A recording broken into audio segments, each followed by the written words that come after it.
Hello dear friends, Standard 10 Science 2 च्या chapter number 4 environmental management हा start होता आपला. याचा पुढील व्हिडिओ म्हणून आजचा आपला टॉपिक आहे एन्व्हायरमेंटल कन्झर्वेशन अँड बायोडायव्हर्सिटी, पर्यावरण संवर्धन आणि जैवविविधता. Most harmful effect of the environmental pollution occurs on the living organism.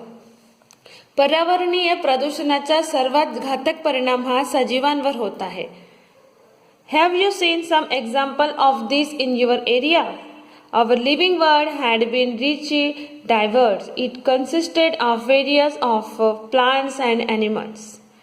आपलं जो सजीव सृष्टी आहे त्यात अनेक प्रकारचे वनस्पती, प्राणी हे सर्व अस्तित्वात आहे. However, we are not able to see some species animals about which we had listened from our earlier generations. Who is responsible for this?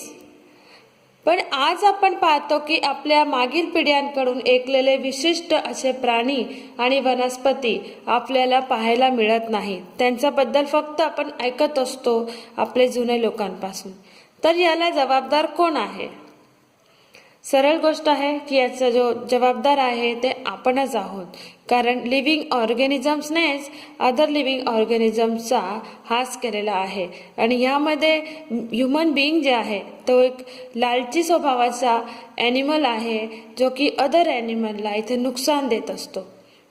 निसर्गामध्ये आढळणाऱ्या एकाच जातीच्या सजीवांमधील आनुवंशिक फरक, सजीवांच्या जातीचे अनेक प्रकार आणि विविध प्रकारच्या परिसंस्था या सर्वांमुळे त्या भागातील निसर्गाला जी सजीवसृष्टी समृद्धी लाभते त्याला आपण जैवविविधता म्हणतो. Biodiversity. What is biodiversity? Biodiversity is the richness of living organisms in nature due to presence of varieties of organisms, ecosystems and genetic variations within a species. And biodiversity occurs at 3 different levels. ही जे biodiversity आहे जैवविविधता हे 3 पातळ्यावर दिसते. आपण one by one इथे describe करूया. Number 1 जी आहे genetic diversity, आनुवंशिक विविधता. Occurrence of diversity among the organisms of same species is genetic diversity. एकाच जातीमधील सजीवांमध्ये जर विविधता आढळते तर हे आनुवंशिक विविधता होय. For example, each human being is different from other.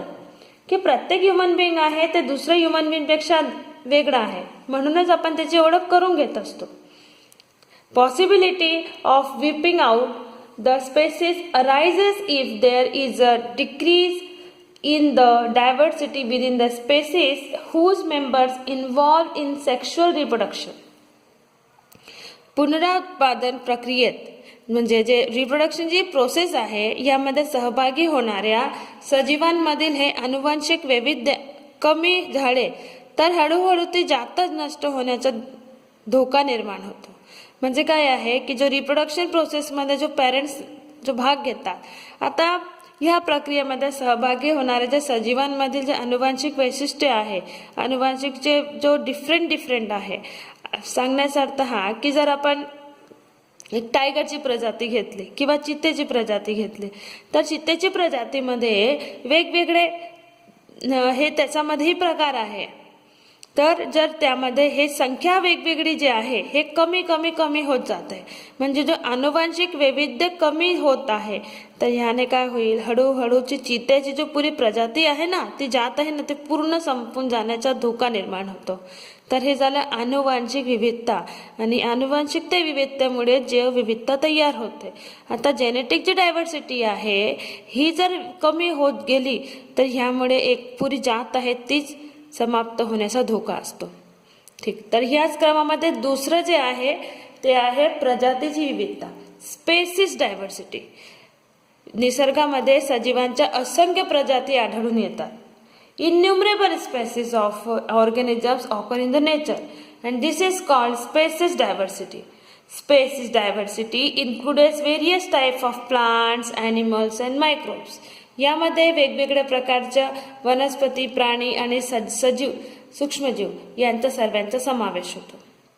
Number 3, ecosystem diversity, परिसंस्थेची विविधता. परिसंस्थेची सुद्धा विविधता आहे ती सुद्धा वेगवेगळी असू शकते. Many ecosystems are present in each region. एकाच क्षेत्रामध्ये एकाच प्रदेशात अनेक परिसंस्था असतात. Ecosystem is form through the interaction between plants, animals, their habitat and changes in the environment. एखाद्या प्रदेशातील प्राणी आणि वनस्पती त्यांच्या अधिवास आणि पर्यावरणातील फरक यांच्या संबंधातून परिसंस्थेची निर्मिती होते. Each ecosystem has its own characteristics, animals, plants, microbes and biotic and abiotic factors. जो प्रत्येक परिसंस्था आहे त्याचे प्राणी, वनस्पती, सूक्ष्मजीव व अजैविक घटक हे वेगवेगळे असतात. It means ecosystem are also of two types or natural and artificial. याचा अर्थ आहे की नैसर्गिक आणि मानवनिर्मित अशा दोन प्रकारच्या स्वतंत्र परिसंस्था असतात. बघा, मी एक एक्झाम्पल देते इथे. जर आपण पॉन्ड नावाचा एक इकोसिस्टम बघितला तर या इकोसिस्टममध्ये पॉन्डमध्ये असलेले जे जितकेही जलीय जीव आहे, जसं मासा आहे, खेकडे आहे आणि जे दुसरे फ्रॉक्स आहे, टॅडपोल्स आहे, हे जे जीव आहे तर यांची संख्या तिथे दिसून येणार. हे तर झालंय लिव्हिंग म्हणजे बायोटिक फॅक्टर. आणि अबायोटिक फॅक्टरमध्ये रॉक्स आहे, हे जे काही अदर हे सॉईल आहे तिथली, वॉटर आहे बायोटिक फॅक्टरमध्ये, एअर आहे तिथली पॉन्डच्या जवळपासची, तर हे जे फॅक्टर एबायोटिक फॅक्टर्समध्ये येतात. तर इथे आपण सांगू शकतो की जे पॉन्डचे इकोसिस्टम, पॉन्डवाले इकोसिस्टम त्याचे फॅक्टर दुसरी इकोसिस्टम पासून वेगळे असू शकतात. होऊ शकतो की दुसरा इकोसिस्टम जे आहे तो वॉटरशी संबंधित नसेल तर त्या ठिकाणी जो ॲनिमल्स असेल, मायक्रोब्स असेल किंवा तिथले प्लांट्स असेल ते देखील वेगवेगळे असू शकतात. तर इथे आपण बघितलं की बायोडायव्हर्सिटी हे 3 स्तरावर असते. Number 1 genetic, number 2 species and number 3 ecosystem diversity. After this information म्हणून सेक्रेड ग्रुव्सची जानकारी आलेली आहे इथे. The forest conserved in the name of God and considered to be sacred is called as sacred groves. देवराई, देवाच्या नावाने राखलेले व पवित्र समजले जाणारे वन म्हणजे देवराई होय. हे परंपरेने चालत आलेले जंगल सरकारच्या वन खात्याने सांभाळलेले नसून समाजाने सांभाळलेले अभयारण्यच होय. These are in fact sanctuaries conserved by the society and not by the government forest department, as it has been conserved in the name of God. कारण की हा देवाच्या नावाने राखून ठेवलेले असल्याने या वनाला एक प्रकारचे संरक्षण कवच असते. There is a conserved in the name of God. It has special protection. These clusters of thick forest are present not only in the western Ghats of India but in entire country. भारतच्या केवळ पश्चिम घाटातच नव्हे तर संपूर्ण भारतात दाट जंगलाचे हे पुंजके आढळतात. More than 13,000 sacred groves have been reported in India. पूर्ण भारतवर्षामध्ये 13,000 पेक्षा अधिक देवराया नोंदवलेल्या आहेत. Where are such sacred groves in Maharashtra? महाराष्ट्रामध्ये सेक्रेड ग्रुव्स कुठे आहे याची लिस्ट तुम्ही करू शकता. माझ्या लक्षात म्हणजे मी जे बघितलेलं आहे असं जो सेक्रेड ग्रुव्ह ते आहे देवभाने. धुळे जिल्ह्यामध्ये देवभाने नावाचा धुळे ते मुंबईच्या दरम्यान एक असं देवराई आहे देवभाने म्हणून, ज्याला स्वाध्याय परिवारने इथे उभारलेला आहे. तर असे बरेच काही यादीमध्ये असू शकतात महाराष्ट्राचे, तसेच इतर राज्यांचे देवराई म्हणून त्याची जानकारी तुम्ही सोशल मीडियावरून घेऊ शकता. यानंतर some symbols are given below. Find the meaning of those symbols in relation to environment conservation. Make a list of other such symbols. असे काही सिम्बॉल्स तुम्हाला दिले गेले आहे. असे बरेच काही सिम्बॉल असू शकतात जे एन्व्हायरमेंट कन्झर्वेशनचे रिलेटेड आहे. यांची लिस्ट करा आणि त्यांना समजून घेण्याचा प्रयत्न करा. How can biodiversity be conserve? पुढची इन्फॉर्मेशन आहे की बायोडायव्हर्सिटी जे आहे त्याचं संवर्धन कसं करता येईल. Number 1, protecting the rare species of organism. जे दुर्मिळ जातीच्या सजीव आहेत त्यांचं संरक्षण करणे. Number 2, stabilising national parks and sanctuaries. राष्ट्रीय उद्याने व अभयारण्य यांची निर्मिती करणे. Number 3, declaring some regions as bio reserves. काही क्षेत्रेंना जर राखीव जैव विभाग म्हणून घोषित केले तर हे सुद्धा एक चांगला पाऊल म्हणून होईल. Number 4, projects for conservation of special species. विशिष्ट प्रजातीच्या संवर्धनासाठी खास प्रकल्प सुरू करणे. Number 5, conserving all plants and animals. प्राणी व वनस्पतीचे संवर्धन करणे. Number 6, observing the rules. कायद्यांचे पालन करणे. कायद्यांचे जर पालन केले तर डायरेक्टली इथे जे प्रोटेक्शन आहे ते इथे लागू होणार आणि जर रूल्सचे पालन नाही केले म्हणजे या ठिकाणी जर लोकांकडून शिकार केले गेले, हंटिंग वगैरेचं काम सुरू ठेवला गेला, छेडछाड केली गेली ॲनिमल्सची, पक्षींची, तर हे जे प्रोटेक्शन आहे हे काम करत नाही. म्हणून कायद्यांचे पालन करणे सुद्धा जरुरी आहे. Number 7, maintaining record of traditional knowledge. जे पारंपरिक ज्ञानाची नोंद करून ठेवणे हे सुद्धा गरजेचे आहे या ठिकाणी. तर असे काही जैवविविधतेचे संवर्धन करण्याचे आयडियाज आहे. Till now we have studied the rules and regulations about environmental conservation and protection in this lesson. या लेसनमध्ये मग आतापर्यंत आपण पर्यावरण संवर्धन आणि संवर्धन संदर्भातील कायदे, नियम काय आहेत ते अभ्यासले. Many people in the society are voluntarily coming together to perform this noble work. समाजामध्ये स्वयं प्रेरणेने अनेक लोक असे आहेत जे एकत्र येऊन देखील हे कार्य करत आहेत. Many institutes at state, national and international level are involved in this work. राज्य, राष्ट्रीय तसेच आंतरराष्ट्रीय स्तरावर अनेक मोठ्या संस्था यामध्ये कार्य करत आहेत. तर असे संस्थेचं बरेच नाव तुम्हाला माहीत असेल की जे या क्षेत्रामध्ये काम करत आहे. तर इन्फॉर्मेशन म्हणून इथे काही व्हॉलेंटरी ऑर्गनायझेशन, ज्याला स्वयंसेवी संस्था अशी म्हणतात, याची यादी दिलेली आहे. 8 स्वयंसेवी संस्थाचे नाव इथे आलेले आहे. स्वयंसेवा संस्थाचे नाव तसेच त्यांचे शॉर्ट फॉर्म सुद्धा इथे तयार होतात, ते लक्षात घेणे अगदी गरजेचे आहे. तसेच इंटरनॅशनल एन्व्हायरमेंट ऑर्गनायझेशन, ज्याला आंतरराष्ट्रीय स्तरावरील पर्यावरणीय संस्था म्हटले जाते, याचे 6 नावे आहे. तसेच त्यांचे शॉर्ट फॉर्म सुद्धा आहे.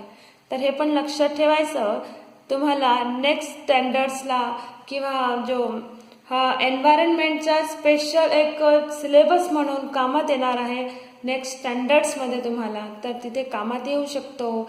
तसेच फ्युचरमध्ये जो कॉम्पिटेटिव्ह एक्झाम्स आहे त्यामध्ये सुद्धा हे विचारले जाऊ शकतात. तर आपले कॉमन सेन्ससाठी, कॉमन नॉलेजसाठी हे माहीत असणे तुमच्यासाठी गरजेचं आहे. तर हे तुम्ही वाचून घेऊ शकतात.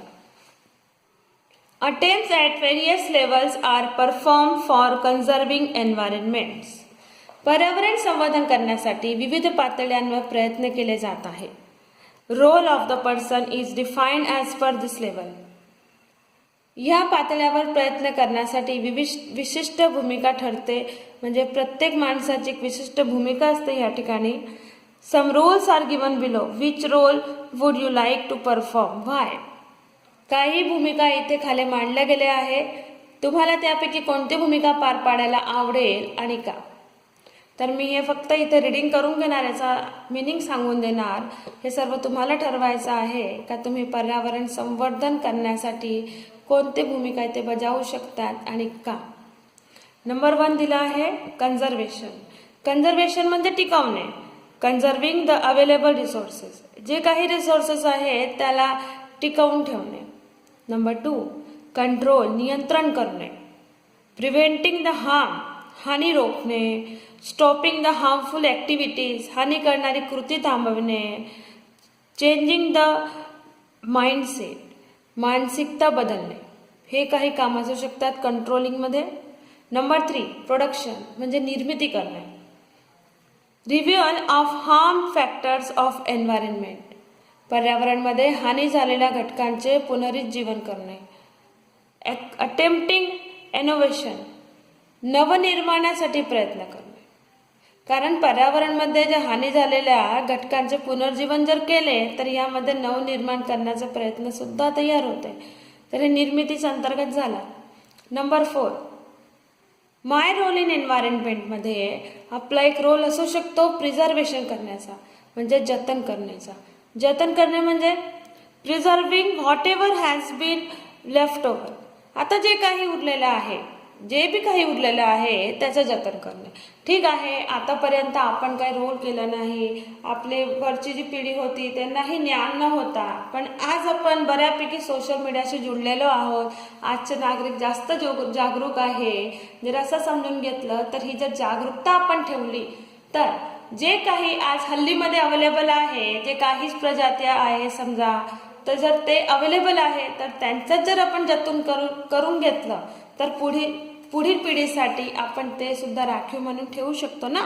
म्हणून number 2 remedies to prevent further loss, हानी झालेल्या गोष्टींची पुन्हा हानी होऊ नये म्हणून उपाययोजना राबवणे.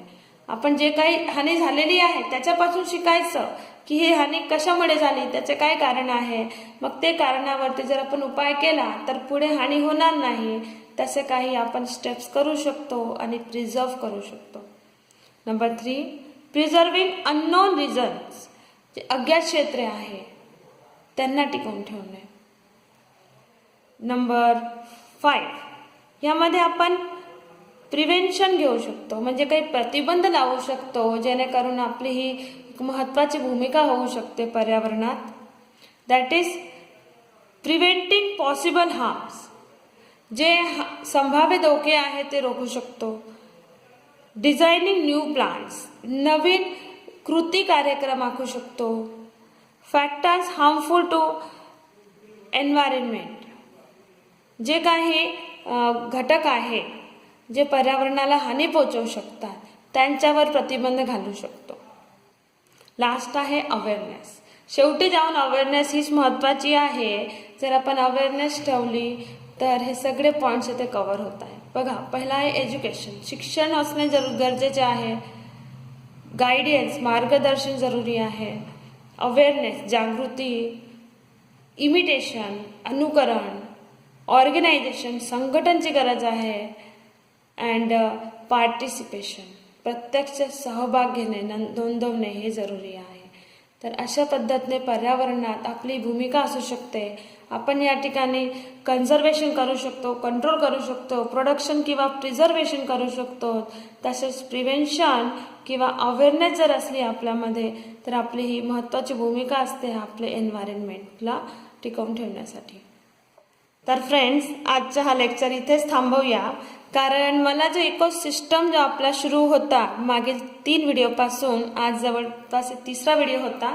आतापर्यंत आपण फक्त आणि फक्त ecosystem, review, role, it's role, need of environmental conservation and social जे रिस्पॉन्सिबिलिटी होता आणि एन्व्हायरमेंटल कन्झर्वेशन अँड बायोडायव्हर्सिटी, हे सगळे काही जे पॉईंट्स होते, कॉन्सेप्ट्स होते, हे सर्व इकोसिस्टम्स रिलेटेड होते, म्हणजे एन्व्हायरमेंटलशी रिलेटेड होते. मग हे आज आपण इथे फिनिश केले. मग कारण याचा पुढे जे आहे हॉटस्पॉट ऑफ बायोडायव्हर्सिटी हा एक नवीन कॉन्सेप्ट आहे, म्हणून इथून आपण नवीन लेक्चर नेक्स्ट टाइम घेऊया. सो आतापर्यंतचा जो पार्ट आहे परत एकदा बुकमधून रीडिंग करून क्लिअर करून घ्या. आणि व्हिडिओ आवडला असेल तर प्लीज लाईक करायचं विसरू नका. Thanks for watching.